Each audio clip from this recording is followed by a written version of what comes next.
If you or your family is touched by autism, learn more about Fredi's Foundation at #PopTheTap at FrediThePizzaMan.com.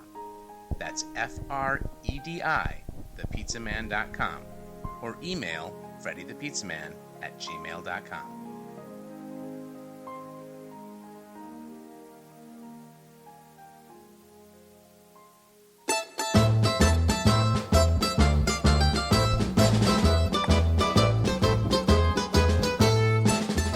This is Inside the Pizza Oven, the podcast that explores the best, most innovative, and relevant pizzerias and restaurateurs in America. Now here's your host, Fredi the Pizza Man, Fredi Bello. What's up, everyone? Welcome back into Inside the Pizza Oven. I am Fredi the Pizza Man. Hope all is well. Here we are in the middle of October 2019. And, it's getting cold here in Michigan, starting there. But, we'll get an 80-degree day before it's all said and done. So just want a quick reminder, you can check out the podcast on iTunes, also on YouTube. And I do post it on social media, all social media. All you got to do is search Fredi the Pizza Man. That's Fredi, the Pizza Man. And please subscribe on YouTube and iTunes if you will. And rate and subscribe if you like. Good or bad is fine with me. So next guest, we're going to be going out to Washington, the state of Washington, and talk to Will Grant, world pizza champion. I'm very excited to talk to him and get his story. He's got a great story out there, and a lot of people know about Will Grant, so I don't, but I'm interested in knowing a little bit more about him. That's why I do the podcast. Just love talking to people, especially people in the pizzeria business, really any kind of business. Just have so much respect for them, people that do the business and work it every day. It's my thing, and just love to talk to other people doing the same thing. Next, just want a quick reminder, next Saturday, October 26th, Saturday, former Detroit Lion will be here, Eddie Murray, field goal kicker. He'll be here with a Super Bowl trophy, by the way, that he did win with the Dallas Cowboys. He's going to bring that. You can check it out, 12 to 2, and I will be selling Super Bowl squares that day, $75 per square. It'll be a payout, $250 per quarter, first, second, and third quarter, and $500 for the final score. So love to have you come here, meet Eddie Murray, buy a football square. There'll be some other radio personalities, coming throughout the day. I'll be open 10 to 5. But again, Eddie will be here 12 to 2, and the other guys will be here maybe at the same time, maybe before and after. I don't know. But would love to have you. The Super Bowl squares, as you know, my foundation for autism, all the money raised through the squares and anything I do, golf outing, etc., which you can find on my website. The money goes to the foundation and helps me equip sensory rooms in the state of Michigan. So you can check out the schools they have done so far, and encourage you to check out the website, and encourage you to show up that day and meet Eddie. He'll sign some autographs. He's a good dude, and obviously we'll talk a little Lions. I'm recording the day after the Monday night game, the debacle. I know a lot of people are blaming the referees. Yeah, the referees, there was some pretty brutal calls there, but I tweeted out before the game, if you kick field goals lose games, touchdowns win games, and that's just the way it is. And, I digress. I'm not going to get into that much longer. We'll talk about that with Eddie when he's here, and looking forward to seeing you. If you can't make it, just get a hold of me, email, direct message me. You can buy a football square. I've already sold 30 of them. So you don't have to live in the state of Michigan. You can live in New York, Florida, Texas, wherever. It's a Super Bowl football square. So anywhere you can buy it. Just donate the $75 online. Get a hold of me. And just to make sure that your square is available, I know some people are superstitious and they like a certain square number. I have sold 30 of them already in the first week, so that's encouraging. 70 more to go, and I'd love to have you on board. So if you can't make it, you can buy a square. Just get a hold of me. I would love to have you. Any of the pizzeria owners listening, hey, listen, I'd love to have you buy a square, and the money goes for autism. So on the other side, Will Grant will be joining me. All right, welcome back into Inside the Pizza Oven. I am Fredi the Pizza Man. We go out to Bainbridge Island, Washington, for our next guest. He's a world pizza champion. You can check out his work there at worldpizzachampions.com. Also in PMQ Magazine, that's pmq.com. Also Pizza Today Magazine, pizzatoday.com, owner of That's a Summer Pizza, and a new project he's got going on, Sourdough Willie's Pizzeria, Will Grant. What's up, Will? Not much. How you doing? I'm doing good, man. Like I told you a few minutes ago, I'm excited to have you on the podcast because you're very well respected in the pizzeria world. And for me, it's a thrill. Pizza Guy's been making pizza 38 years. It's a thrill to have you on. I just love talking pizza with great pizza guys. Well, thank you very much. I'm honored to be on the show. I've had a few friends on there, and I was excited to get your email about joining me on here. All right, great. So obviously, we're going to talk about the pizzeria. You're the owner. It's been the pizzeria since 1984. You're working on a new project, and we'll get into that. But first, I got to start. How did you start with the pizzeria business, and when did you first realize you fell in love with making pizza and owning a pizzeria? Well, I actually am a second-generation pizziolo. My parents were the original owners of That's Some Pizza and Bainbridge Island, and actually they've had several businesses or restaurants around this local area here. But I was about 5 when they first started doing backyard pizza cook-offs with a neighbor, and when I was 6, they kind of perfected the recipe using a really old sourdough starter from one of our actually that same neighbor is our great-grandfather, and they opened up That's Some Pizza. My first kind of memory with it was when we took that sourdough starter down to our first pizzeria. We had just fed it up in a 30-gallon trash can, and on the ride down, it was my job to sit in the back of this truck. It's the 80s, so a little different with child labor and laws and stuff like that. So it was my job to hold up this trash can full of starters so it wouldn't fall over. And about halfway down the drive, I'm not sure we know much about sourdough starters and natural leavening like that, but in the middle of July, on a bumpy dirt road going down to the shop, the top ended up blowing up the top of the container, and the starter was streaming down the side. So it was my duty to make sure I didn't get whooped to get that starter back in there. But by the time I realized the car had stopped, my dad and his buddies were laughing up front that that starter hadn't hit the ground, but I really couldn't worry about it too much. But that was kind of my introduction with sourdough and pizza. And from there, we opened That's Some Pizza in '84 in Kingston, Washington. 2 months later, we opened the one on Bainbridge Island. And then from there, we've owned several different variations of it. Pizza Man Pizza. We opened up That's Some Italian restaurants, more of a fine dining pasta restaurants on top of the pizza. We went through some changes through some years where we did a Tex-Mex style for a while called Buzzy's Pizzeria, and I've gone off on my own with my own restaurants. And even though I've been in the family business, on and off, running the restaurant now for 15 years, I had my own stints where I kind of strayed away from the family's shops. I opened my own Dino's Pizzeria when I was 24. Dino's were big around here. Dino's were big around here. Yeah, in Michigan. no, it's a Dean Martin themed restaurant I did over here, and it was always interesting growing up here on the West Coast with this stuff because there's not really a big Italian community over here. So It was interesting. After I opened my Dino's, my father had actually passed away, so I wanted to try something different. So I ended up moving to Massachusetts and running a Bertucci's there for a little while, or at least in the management training program in Peabody.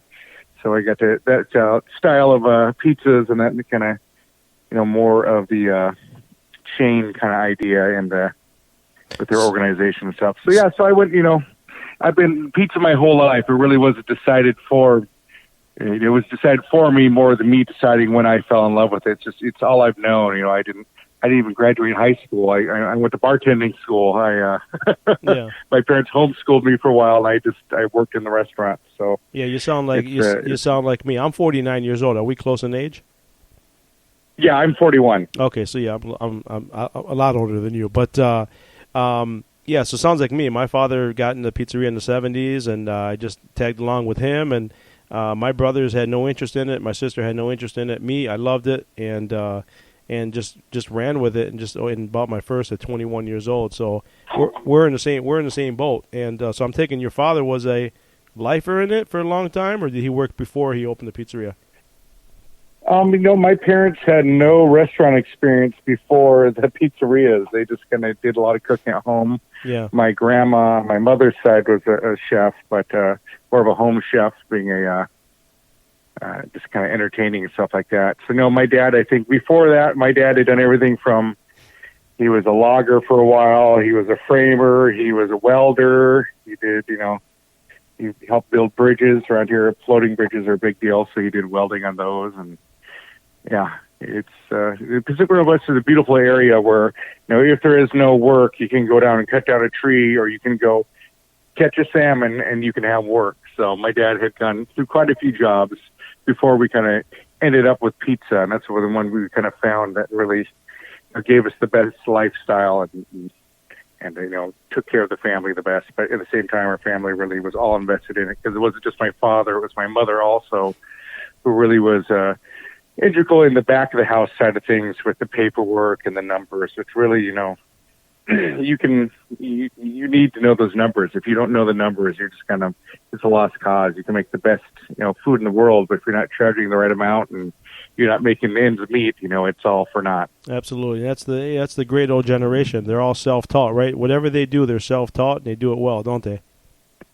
Yeah, they just figure it out and they go from there. And that was kind of the fun part, because my dad did kind of the general manager, my mom did the back of the house, and then we had a business partner that would do kind of the front of the house.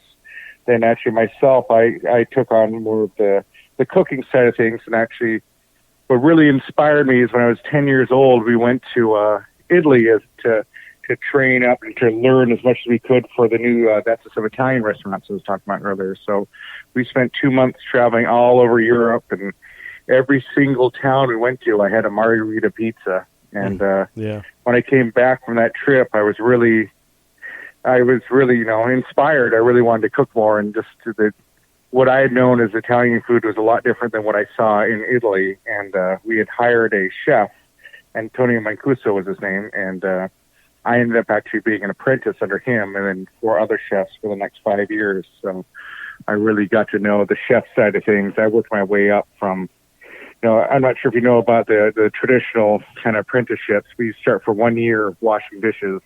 In the second year, you're cutting herbs. Yeah. The third year, you're starting, making sauces. The fourth year, you're really doing doughs. And then the fifth year, you're kind of, sauteing and on the really more with that side of things. So I really went through the whole process of being a chef's apprentice. And that's what really made our family do so well was, everything I learned from these apprenticeships got turned into our, family's recipe book. So fantastic. It's been a neat family journey for sure. Fantastic. That's why I love talking to pizzeria owners around the world. Joining me, Will Grant, owner of That's a Summer Pizza it's in Bainbridge Island, Washington, correct?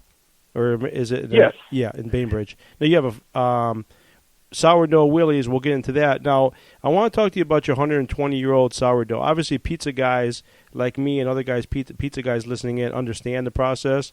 Yours is very unique and rare. You wrote me it's in a sourdough library in Belgium. It's got its own documentary. Tell the people a little bit about the sourdough, what makes it unique. Well, it's neat. The sourdough library has a saying, everything that's old is new again. And it really resonates, especially with sourdough. So Perfect. Sourdough was the original way to leaven breads.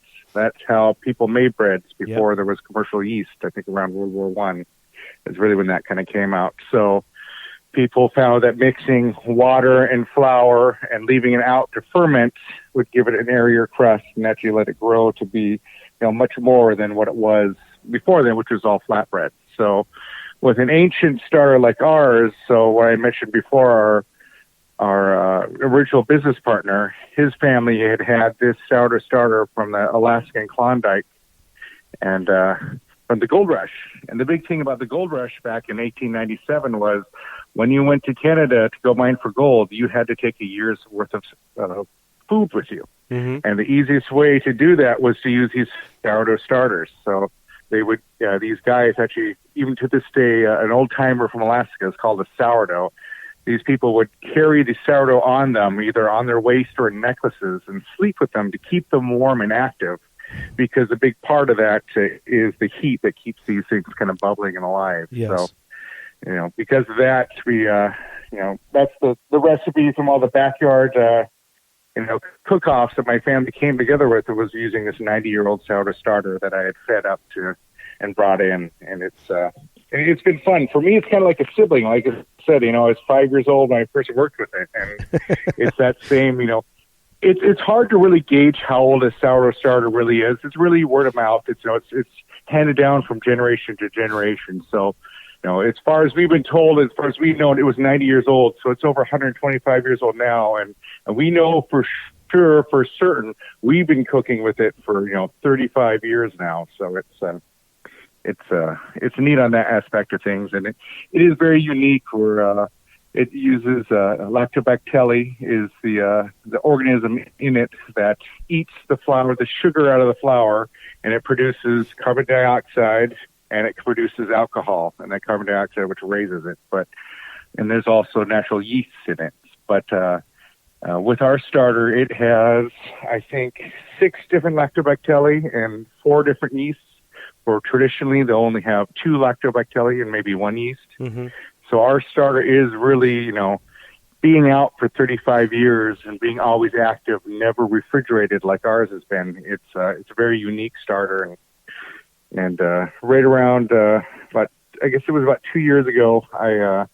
Actually, it was 3 years ago. I took over ownership of the restaurant, and I was going to all the conventions, and they kept saying, "Be different, be different, be different," and all these seminars. I was like, "Well, how could we be different?" And my parents had never told anyone that we used sourdough on our pizza. It was just, 1980s. You didn't really say sourdough. Even to this day, people that don't know about it think it's a sour flavor when really it isn't. So they never shared it was a sourdough starter. So I 2 years ago I started sharing it, and I said, we have this really ancient sourdough starter, and it's when I came into contact with Carl DeSmet with the Puratos and the Quest for Sourdough Library, and that's when we started kind of interviewing about the process, and I brought in the original owner, and he brought his starter and his stories about the 90 years in his family before the 30 years that we had it, and we were accepted, and then they set up another time to come pick it up, which is in between. Then I actually went and I competed, and I won Best Pizza in the Nation with non-traditional pizza at the Caputo Cup, and my manager actually won second place in traditional with a pepperoni onion. So that made us the top-rated pizzeria in the United States. So that was kind of in the middle of everything with this. So everything kind of compounded on itself. And when they came, they ended up bringing out a whole film crew and making a documentary about me and my sourdough starter, which could be found on the Quest for Sourdough, the Klondike. That's fantastic. You got an article in August. I want to say August this past year in PMQ about the sourdough in your pizzeria in there as well. I haven't finished reading it, but I know you were in there. I think and the PMQ is. I've done a few articles with them. They're really nice people over there. We did one for me being put into the sourdough library, and then I've done a few others for winning the Caputo Cup also.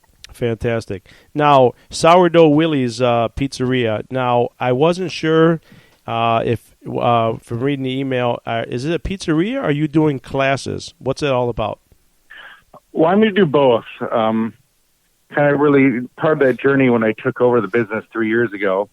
I've been doing it my whole life. I wanted to be different. I wanted, everyone kept saying, be different. I knew the sourdough starter was one, and you're right. The next thing I knew was to kind of, be trained, be certified. I wanted to be a certified pizziolo, and so I looked up online about different classes I could do, and as I found the closest one to me on the West Coast was Tony Gimignani's an International School of Pizza, and I've been a fanboy Tony Gimignani since I was about 16 years old, so I jumped at the chance to be able to do that. Mm-hmm.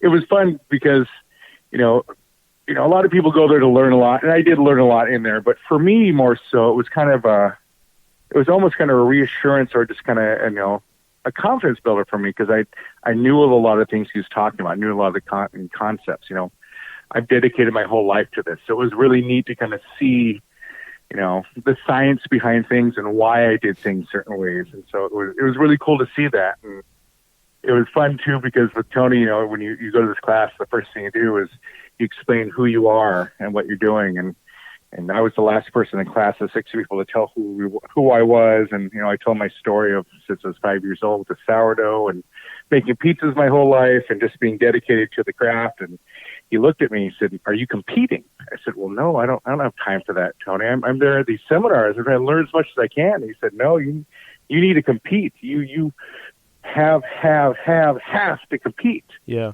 And so when Tony says jump, you say how high. So I went and competed, and I won.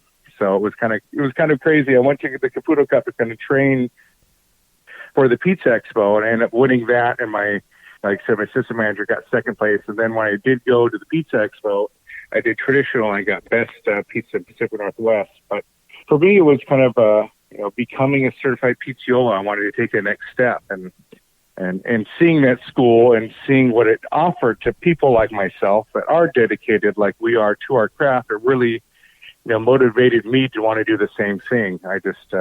I love sharing what I do. Like I said, I've dedicated my whole life to it. And any way I can help anyone else with this, I think is fantastic. And that's more. You see that more and more than you did guys like us that have been in the pizzeria business a long time. You do see that a lot more now than you did, say, even 10 years ago. Will, don't you think?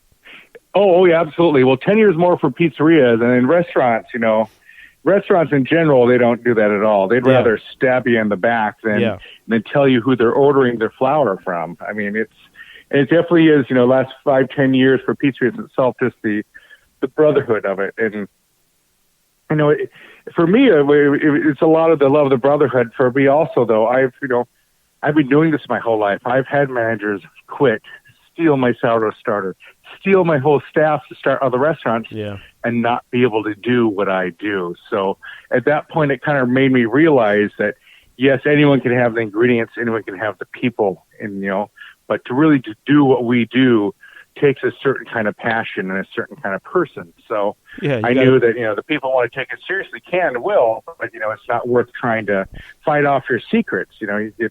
I try to live my life kind of like the sourdough starter. It wants to grow. It wants, to multiply. And that's what I think, that's a great way to go at things. Grow and multiply. Help other people grow and multiply. Yeah, it's just, putting positivity out there in the world is much stronger than negativity by yourself. Absolutely. And most people, you said it perfectly.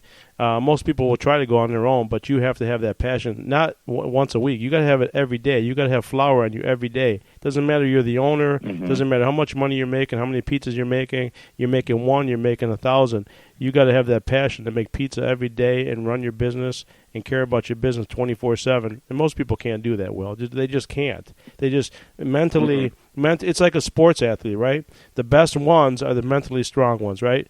You can be physical, you can be strong, and you can be the fastest, but if you don't have it upstairs and you don't have that willpower to steal your name, willpower, you'll never make it. You'll never make it. Well, right? Like I always say, there's a will, there's a way. But it's about passion. It's big about teams too. You can't do it on your own. That's a big thing too.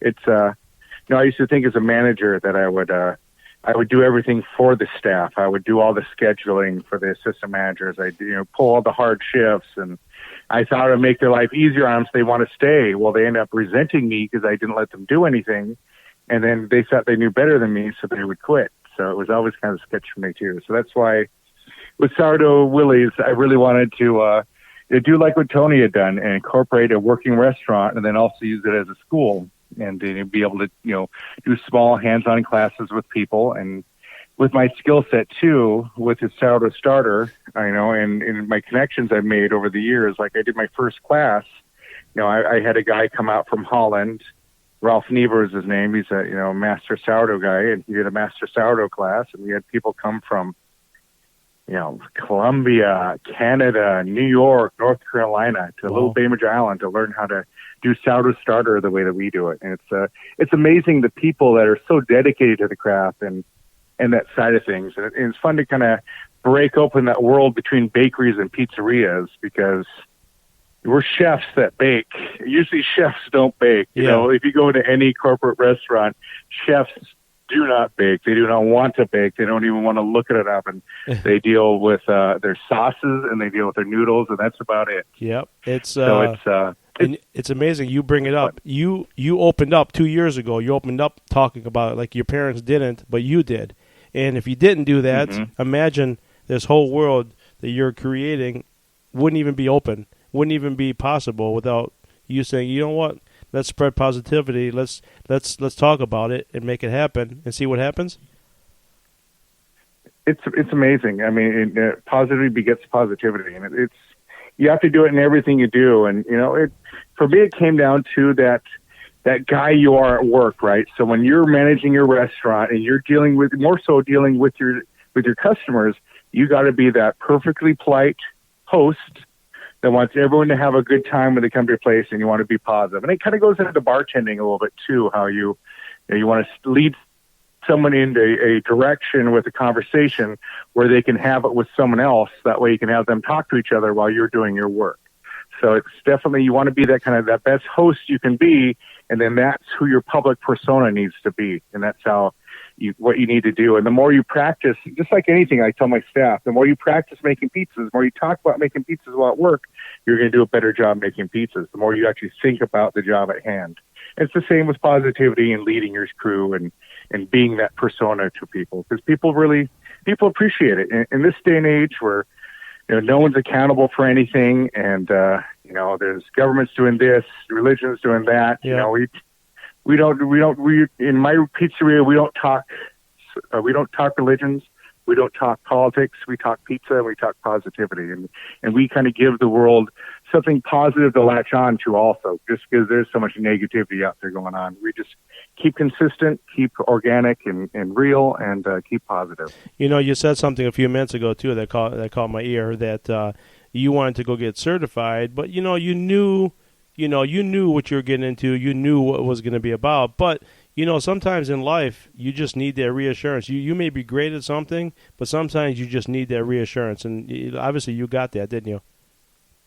Oh, yeah, I'd say so. I'm now Tony Gemiani's is one of my best friends. I mean, we don't talk every day. We talk quite a bit, and we're partners in this team now, the World Pizza Champions, and it's changed a lot of things. Yeah, there's no doubt about it. Just and just being able to have other people respect that too.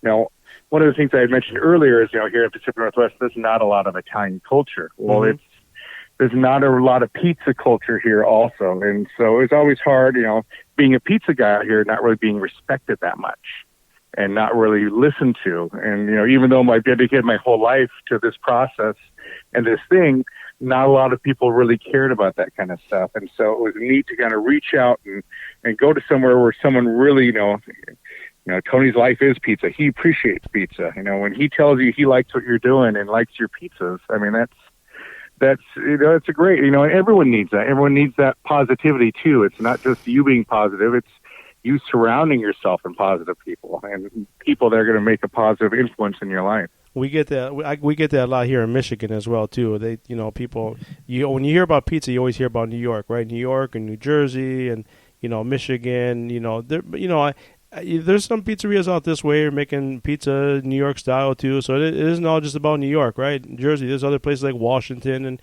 California and other places making great pizza out there. Lots of different places, not just New York and Jersey. Absolutely. Yeah. So and Pennsylvania too.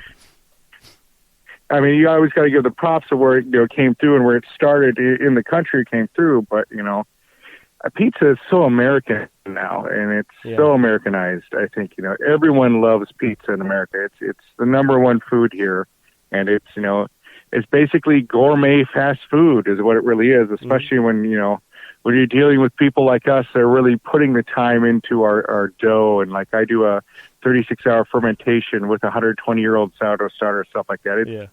This is something special. This is something different, and people can appreciate that too. But the big thing about it is sharing it. Like you said, you gotta let people know what you're doing. You gotta tell people. No one's gonna come in there and ask you, and then it's not gonna go viral. You gotta really let your customers know what you're doing. Gotta be how you're doing it. Gotta be transparent, right? We gotta be transparent on social media and with your customers. I know for me, I'm very old school. I mean, I'm making the pizza myself. I'm making the dough myself. I got a small little place. It's what I like. I don't want anything big. And, for me, I got Ford Motor Company headquarters. Ford Motor Company obviously is a big corporation in the world. It's literally 5 minutes away from me. So I'm lucky. I got a lot of people that are transplanted from New York and Jersey that will come here and work in the auto industry. And to hear them say, Fredi, man, your pizza is pretty much dead on New York and Jersey, that means a lot to me. and I like hearing that. So it's we all got our own story. You know, some people have big pizzerias and big restaurants. Some people have small. But if your passion is there and your love is there, it's going to come out. You're going to make some great pies and make people happy, right, Will? Absolutely. Well, it's amazing, too, how the whole industry has changed so much, too. It used to be the successful guys were just the big restaurants. But there's so much overhead in it now. You know, labor's so high. Rent is so high. So the next trend is it's all the mobile catering kind of stuff. And this kind of, even with DoorDash and stuff like that, everything's all about here now, hot and ready. And it's amazing. You know, that's a big part of my school, too, is I want to make sure that we do, you know, wood-fired pizzas and gas and Neapolitan style to really be able to reach out to people that do want to learn about being able to do food trucks and stuff like that, and giving them the knowledge they can be to be successful. And that's also, you know, with the school, it's not just going to be pizza and baking stuff. It's also going to be business school, too, because there's, you know, like I said before, the numbers are so important in what you're doing. You got to have a grip on them, because you could, like I said, you can make the best pie in the world, but if you're not charging the right price for what you're being charged, you know, it's all for naught, and you'll be gone later. Absolutely. One day down the line, I might have to pick your ear on the school, because I've actually thought about doing something here on a smaller scale. I don't even know where I even want to approach it, but just me, the old school way I think is I would just like to open up a room and just have people come in and just make pizza. And I think there's an art to making pizza. I think it brings people together. I think just the process of making it and just cooking it and eating it, I just think it's a beautiful thing. I think it brings people together, and they can share stories and talk. And one day I might have to pick your ear, give me some ideas. Absolutely. Well, you know, it's especially now you go into like you do these pre-ferments and stuff. I'm literally growing happiness with water and flour.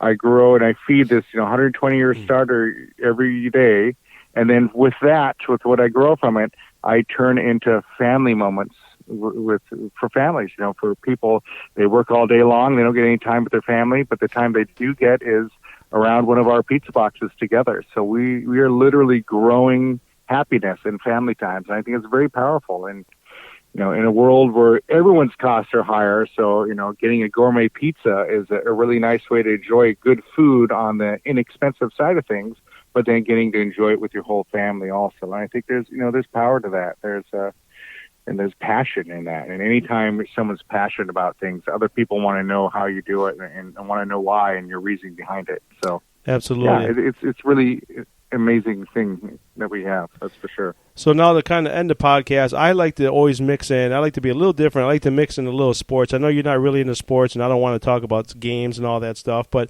I like to talk about the state of Washington, some fun facts about the state of Washington. I want to see if you know about some of them you don't know about, some famous people from the state of Washington. Did you know Bob Barker? Absolutely. Bob Barker was from the state of Washington, born in Washington? I do know Bob Barker. Yeah, and he was Fred Couples, the golfer, famous golfer. Did you know he was born there? Does that ring a bell to you? Uh-oh, did I lose you? Oh, I might have lost you. Did I lose you? Hello? Oh, there you go. Did I lose you? I think for a second there. Yeah, Bob Barker. Yeah, oh yeah. He was the born. Price is Right. Yeah, he was born in Washington. Fredi Couples, the famous golfer. Does that ring a bell to you? Yes. Bing Crosby was born in Washington. I didn't know Bing Crosby. That's pretty cool. Kurt, obviously, I think you know Kurt Cobain and Bill Gates, obviously, born in Washington. Oh yeah, absolutely. Adam West, Batman, born in Washington. Yeah, we had the professor from Gilligan's Island used to live on Bainbridge Island. Did he really? Come in for pizzas all the time. Yeah. His name is. I was just watching a rerun of Gilligan's Island with my little kids the other day. They had no interest in it. I go, these are the kind of shows you guys should be watching, not YouTube. You should be watching Gilligan's Island. And they laughed at me. But Batman and the monkeys, all those great. Yes, Kenny Loggins, born in the state of Washington. Obviously, we had some. You had some famous sports stars there. Drew Bledsoe played for Washington State. How far are you from Washington State or Washington? Well, that's the other side of the state. My wife Penny is a hardcore Coug. I used to tease her though. Drew Bledsoe. He's because he has a winery over in Eastern Washington, and I always say I don't know who he is and ask if he's an accountant or something like that. It always pisses off my wife. You don't know who Drew Bledsoe is. Well, Drew Bledsoe, he was a pretty good quarterback. He obviously played Michigan in 1997. Michigan beat him to win the national championship. And Drew Bledsoe is more famous for getting hurt, and then Tom Brady coming in, and then Tom Brady obviously is who he is. Tom Brady, he never lost his job, so he's pretty famous for that. John Stockton came from the state of Washington, one of my favorite players growing up. Again, I'm a little older than you, so I remember John Stockton well. But some fun facts about the state of Washington. Obviously, state of Washington is the only state named after a United States president, George Washington, obviously. I think we know Washington produces more apples than any other state in the union. But, did you know they produce more raspberries as well? Did you know that? And on Bainbridge Island has a big Native American and Filipino community, actually so much so they call themselves Indopinos. And a big part of how they farmed there was raspberries and strawberries. So I spent quite a few summers picking raspberries and strawberries for our families for events. The city of Everett, is that close to you? It is. That's just across the ferry and up a few miles away. That's the site of the world largest building, the Boeing Final Assembly Plant. Is that still up and around? Yeah, I think it's housing a bunch of 737s right now, but it's definitely it's a big part of our community here for sure. We have and Navy on this side we have a big naval base here. Then on the other side, we have all the .coms and Amazon. Then, of course, Boeing on the north end of Seattle. That really has been a big part of the economy here for quite a long time. Also in Washington, the world's first soft serve ice cream machine was ever located in the Olympia Dairy Queen. I don't know how far you are from Olympia. Dairy Queen is big around here in Michigan. Olympia's about 3.5 hours away. They were the first soft serve ice cream machine ever in the state of Washington. I'm not sure if you knew. Now, is it different for Dairy Queens for you guys? Because I know, like here on the West Coast, Dairy Queens actually serve food also, yes. Where I think on a lot on the East Coast, they just serve ice cream products. No, some of them serve food, some of them serve ice cream. I know the one next to my house, it's all ice cream, and it's a line out the door all the time. Some of them that are not so busy, they do serve food. But, yeah, some of them here on the East Coast do as well. Washington is obviously the home of Starbucks, the biggest coffee chain in the world. And I had a couple more fun facts here I thought were kind of neat. Did you know the first floating bridge in the world was also here in Washington? Yes, and that was one of the facts. I read that as well. Washington is the 42nd state in the Union. November 11th, 1889. You weren't born then. And then a couple more fun facts. The state of Washington is the only 7 states that does not levy a personal income tax. How do you feel? How personal? All the people that work for Microsoft and Starbucks, could you imagine if they were paying sales tax or income tax? There'd be a lot more money in the state, wouldn't there? It would be, yeah. Well, we luckily we took care of that with the marijuana stuff, and now with the minimum wage here, also, I think minimum wage is. For statewide, it's at $12, but this December it gets jumped up to $13.50. So that's going to be so you got next January. So your state legalized marijuana? Yes. Okay, yeah, they're talking about it here in Michigan as well, and gambling. I don't know about gambling over there, but here they're talking about gambling as well too. We have a lot of we have a few. Actually, I live on a native reservation, the Suquamish tribe here. Actually, most of my life is spent around it or on it with friends and cousins. And it's, at first when the gambling first came here, they had these giant, circus tents, and no one really knew, oh, boy, what's going to go on here? But the reality, it's really been amazing what these casinos have brought to the community and how they've taken care of the community, especially, a lot of the tribes are low income and had a hard time of getting jobs in general. Now there's these, giant casinos that give first priority to the local natives here, and then work down the line from there. It's been an amazing thing for economy and for just the towns and the community. been an amazing, positive experience for sure. That's great. That's what they're supposed to do. Now, to end it, how far are you from Seattle? So we are a ferry boat ride from downtown Seattle. So whenever you watch those Seahawk games and we're pummeling everyone else, then you see the ferry boats. That's where the ferry boat actually drops off, is downtown Bainbridge Island there. So we're a half-hour ferry boat ride away. Now, you mentioned that you're a big Seahawks fan because I asked you about sports. You're like, I'm a big Seahawks fan. I grew up, Steve Largent was one of my favorite football players ever. Do you have any Steve Largent memories?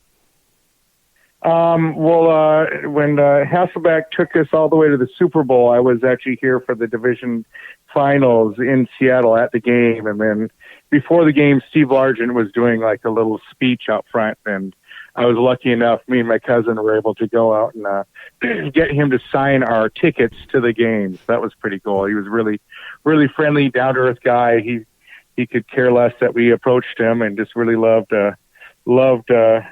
being who he was and a part of the community the way he has been. He's definitely a great, nice guy. When Seattle went to the Super Bowl in 2006, they played it here in Detroit, which is about 10 minutes away from me here at Ford Field.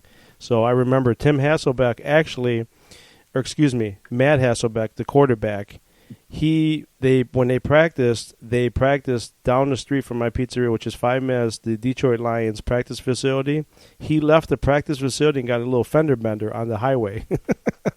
About 3 days. I don't know if there was a big story out there, but here it was. He got in a fender bender with the rental car. Literally 5 minutes from my pizzeria. He 3 days before the Super Bowl. Crashed his car. So that was he wasn't hurt. That's a good thing, but kind of neat. Steve Largent, listen, I grew up watching him. I remember the 4 p.m. games here as a kid. That guy could catch everything, and I always say it. People say all these wide receivers are so good right now, but they wear gloves. Steve Largent never wore gloves. He can catch those balls without gloves. I thought it was incredible. He's definitely a great Hall of Famer and a great football player. So to have him in your backyard, that's kind of neat. Pretty proud for sure. Yeah. We've actually, because our arenas are right downtown Seattle, we have a lot of big Mariners and Seahawks fan here that will actually go to the games a lot. So it's always been funny, pizza, the number one pizza day of the year is always Super Bowl, followed by every restaurant's Mother's Day.